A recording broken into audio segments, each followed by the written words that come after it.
안녕하세요. 이번 시간에는 이기적 리눅스 마스터 2급 리눅스 운영 및 관리 파트에서 5강 쉘에 대해서 알아보도록 하겠습니다. 쉘이란 간단하게 말해서 우리가 리눅스를 사용하는 가장 기본적인 환경, 인터페이스라고 할 수 있습니다. 우리가 이용하는 이런 환경이 어떻게 되어 있는지, 또 어떤 종류가 있는지, 그리고 마지막으로 이런 환경을 다양하게 설정하는 방법들을 알아보도록 하겠습니다. 그럼 가장 먼저 쉘이란 무엇인지 개념과 종류를 좀 더 자세히 알아보도록 할게요. 앞에서 간단히 챕터에 대해서 설명하면서 제가 쉘을 우리가 이용하는 환경 또는 인터페이스라고 했는데요. 그림을 보시면 우리가 이용하는 컴퓨터의 CPU, 메모리, 하드디스크, 입출력 장치와 같은 하드웨어가 있고 그걸 감싸고 있는 리눅스 운영체제의 가장 핵심인 커널이 있죠. 그리고 그 위에 쉘이 있는 걸 볼 수 있습니다. 우리가 리눅스를 이용할 때 보통 이런 검은 화면에서 명령어를 입력해서 다양한 기능들을 실행하는데 이렇게 우리가 입력한 명령어를 실행해서 커널에게 전달해주는 프로그램을 쉘이라고 합니다. 그리고 쉘상에서 실행하는 다양한 명령어들이 그림에서 응용 프로그램이라고 표현된 것이죠. 그래서 우리가 입력한 명령어를 커널이 이해할 수 있게 번역해준다라고 해서 쉘을 명령어 번역기라고도 부릅니다. 이러한 쉘은 여러 종류가 있는데요. 이렇게 위아래로 나눠서 본쉘 계열과 C쉘 계열로 나눠서 볼 수 있습니다. 가장 기본 쉘에는 특별한 기능들 없이 단순히 명령어를 실행하는 기능만 있었다면 점차 여러 가지 기능들이 추가돼서 새로운 쉘들이 탄생했다고 보시면 됩니다. 그래서 현재 리눅스 배포판들에서는 배쉬 쉘을 가장 많이 사용하고 있습니다. 자, 그럼 한번 우리 리눅스에서는 어떤 쉘들이 사용 가능한지 확인을 해보고 다른 쉘로 한번 변경해서 똑같이 명령어를 실행해 보도록 합시다. 먼저 현재 리눅스에서 사용 가능한 쉘을 확인해 보려면 etc의 shells 파일을 cat 명령어로 확인해 보면 됩니다. 그 다음 현재 실행 중인 쉘을 확인할 때는 echo $shell이라는 명령어로 쉘이라는 환경 변수를 확인해 보면 됩니다. 환경 변수는 이번 강의의 두 번째 섹션에서 좀 더 자세히 배워볼게요. 그래서 지금은 그냥 명령어로 확인만 해보겠습니다. 그리고 etc의 passwd 파일을 cat 명령어로 확인해 보면 사용자들마다 로그인 할 때 어떤 쉘이 실행될 건지 설정하는 내용이 나옵니다. 자, 그럼 쉘과 관련된 명령어를 한번 실행해 보겠습니다. 자, 현재 제 리눅스에서는 이렇게 기본 쉘과 배쉬 쉘을 사용할 수 있다라고 나오네요. 저 같은 경우에는 지금 배쉬 쉘을 기본적으로 사용을 하고 있는데 한번 이걸 변경해보고 기본 쉘로 실행했을 때는 어떻게 되는지 한번 보도록 할게요.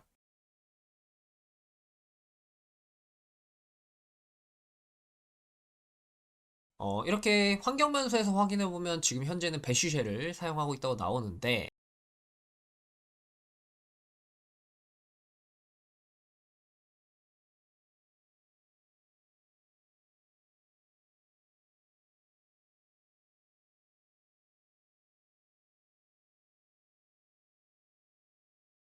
자, 이렇게 영진 사용자로 로그인 할 때는 기본 쉘을 실행해라 라고 한번 사용자 정보를 변경해 봤어요.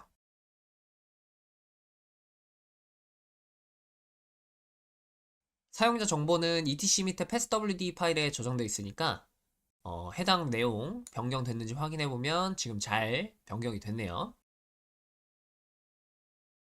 자, 그러면 영진 사용자로 로그인을 해볼게요. 자, 지금 해당 사용자로 로그인을 했고요.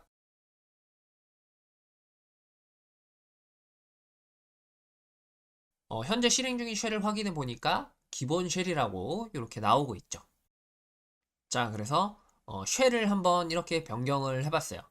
기본 쉘과 배시 쉘이 지금은 딱히 많이 차이가 있어 보이지는 않는데, 이렇게 뭐 콘쉘이나 C쉘과 같은 다른 종류의 쉘을 사용을 한다면 좀 더 차이점을 한눈에 볼 수 있을 겁니다. 자, 그럼 다른 쉘을 실행하려면 어떻게 할까요? 아까 etc의 passwd 파일에 설정이 되어 있다고 했으니까 해당 파일을 직접 수정해도 되지만 chsh라는 명령어를 이용해서 변경할 수 있습니다. 자, 그럼 이번에는 이런 쉘의 여러 환경을 설정하는 방법에 대해서 알아보도록 하겠습니다. 먼저 쉘에서 사용할 수 있는 변수에 대해서 알아보도록 하겠습니다. 변수는 변하는 값을 의미합니다.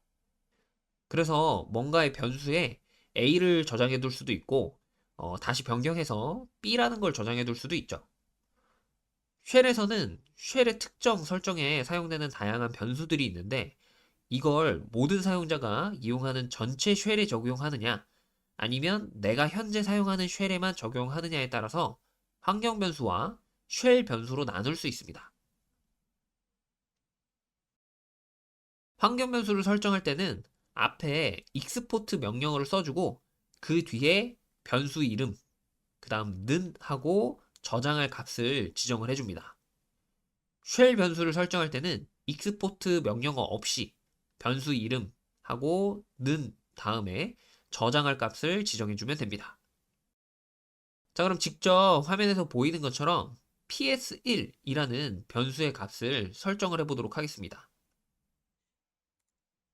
자, 그럼 환경 변수를 한번 설정을 해볼게요.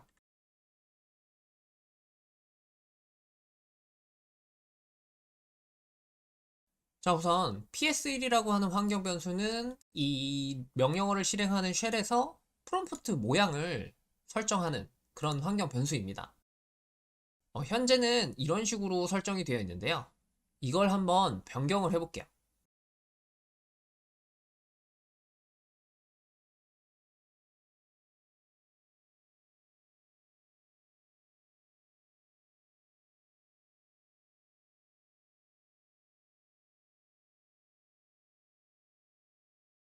이렇게만 한번 해볼까요?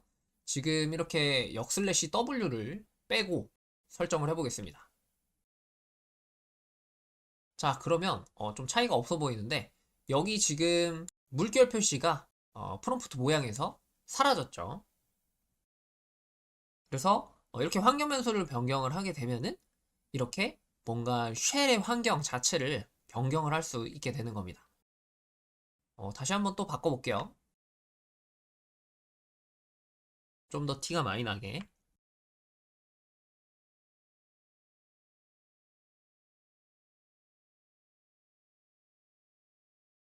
자, 이렇게 하게 되면은 지금 현재 로그인한 사용자 이름만 나오게 프롬프트가 변경이 됐죠.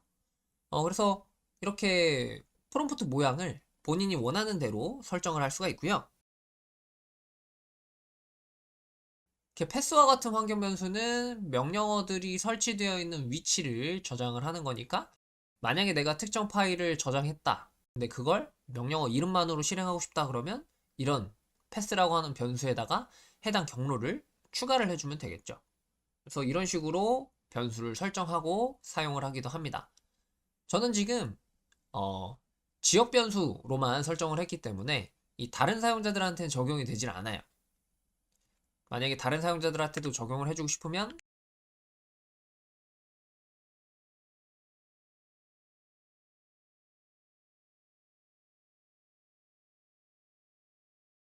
이렇게 익스포트 명령어로 환경 변수를 이제 전역 변수로 설정을 해주시면 됩니다. 자, 변수를 명령어로 설정할 수도 있지만 파일에 설정하고 로그인할 때 적용되게 할 수도 있어요. 변수를 설정하는 파일은 이런 파일들이 있는데요. 환경 변수와 쉘 변수처럼 누구에게나 다 적용되는 전역 설정 파일과 로그인할 때 그 특정 사용자에게만 적용되는 지역 설정 파일로 나눠볼 수 있습니다. 가장 대표적인 파일을 한번 보면서 자세히 봐보도록 할게요. 자, 그럼 환경 설정 파일을 한번 봐보도록 하겠습니다.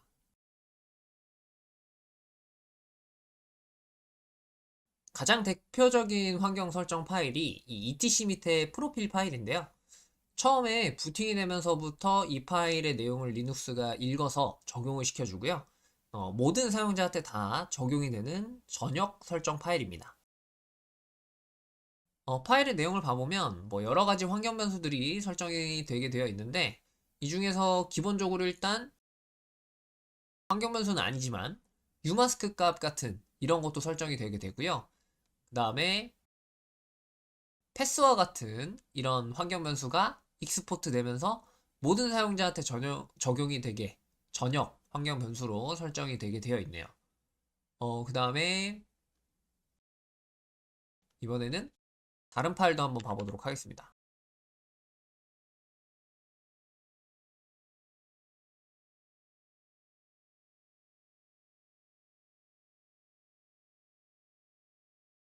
자, 마찬가지로 전역 설정 파일이고요. 여기 보시면 PS1 변수에 대한 뭔가 설정 내용이 있죠. 그래서 우리가 부팅을 하면서부터 명령어를 칠 때 프롬프트 모양이 이런 식으로 사용자 이름이나 현재 경로나 호스트 이름 같은 게 출력이 되게 설정이 되는 것입니다. 자, 그리고 로그인한 사용자의 디렉토리에서 이렇게 ls-al 명령어를 치면 앞에 파일 이름에 점으로 시작하는 이런 파일들이 있는데 이런 파일들은 이 해당 사용자 로그인한 사용자의 홈 디렉토리에 있는 파일들이니까 이 사용자로 로그인할 때 적용이 되는 그런 설정 파일들입니다. 그래서 모든 사용자한테 적용되는 건 아니고 그래서 지역 설정 파일이라고 할 수가 있겠죠. 다음은 쉘의 히스토리 기능인데요. 히스토리 기능은 우리가 한번 실행한 명령어를 다시 하나하나 입력해서 실행하기는 너무 귀찮으니까 이전에 실행했던 명령어를 쉽게 실행할 수 있게 해주는 기능입니다.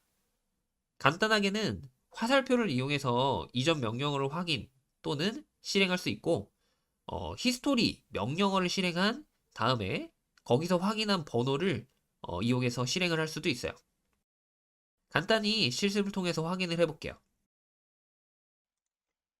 자, 그럼 히스토리 관련된 명령어를 실행을 해보도록 하겠습니다. 기본적으로 히스토리라고 하는 명령어를 입력하면 이런 식으로 명령어들, 실행했었던 명령어들을 쭉 저장시켜 주는데요. 만약에 지금 현재 이 상황에서 특정 내가 이전에 실행했던 명령어를 다시 실행하고 싶다. 그러면 우선 방향키, 위 방향키를 입력하면 이전에 실행했던 이런 명령어들을 계속 확인을 할 수 있고 그 다음에 당연히 엔터를 입력하면 해당 명령어가 다시 실행이 되게 됩니다. 자, 근데 이렇게 방향키로 하나하나 찾아가기 좀 예전에 실행했었던 그런 오래전에 실행했던 명령어라고 하면은 느낌표하고 해당 번호를 입력하면 바로 실행을 할 수 있어요. 예를 들어서 지금 50번 명령어를 제가 다시 실행해 보고 싶으면 느낌표하고 50 이렇게 입력하게 되면 이 명령어가 echo pass라고 하는 환경 변수를 출력하던 명령어였는데 그대로 다시 실행이 된 걸 볼 수 있죠. 히스토리 기능은 이렇게 히스토리 관련 환경 변수에 의해서 관리되는데요.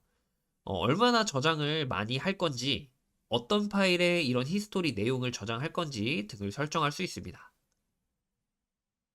마지막으로 엘리어스, 별명 기능입니다.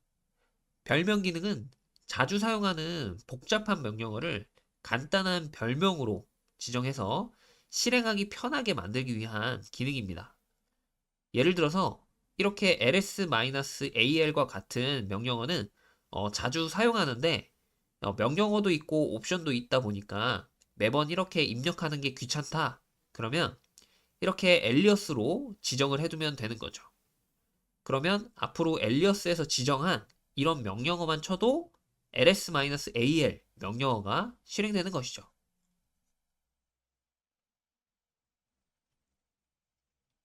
자, 이렇게 해서 오늘은 우리가 명령어를 실행하는 기본 환경인 쉘에 대해서 알아봤는데요. 쉘이 단순히 명령어를 실행해주는 역할만 하는 것이 아니라 변수를 설정해서 명령어를 입력하는 환경을 설정할 수도 있고 뿐만 아니라 히스토리나 별명과 같은 기능으로 명령어를 편하게 입력해 줄 수 있다는 것을 알아봤습니다. 그럼 오늘 강의는 여기서 마치도록 할게요. 수고하셨습니다.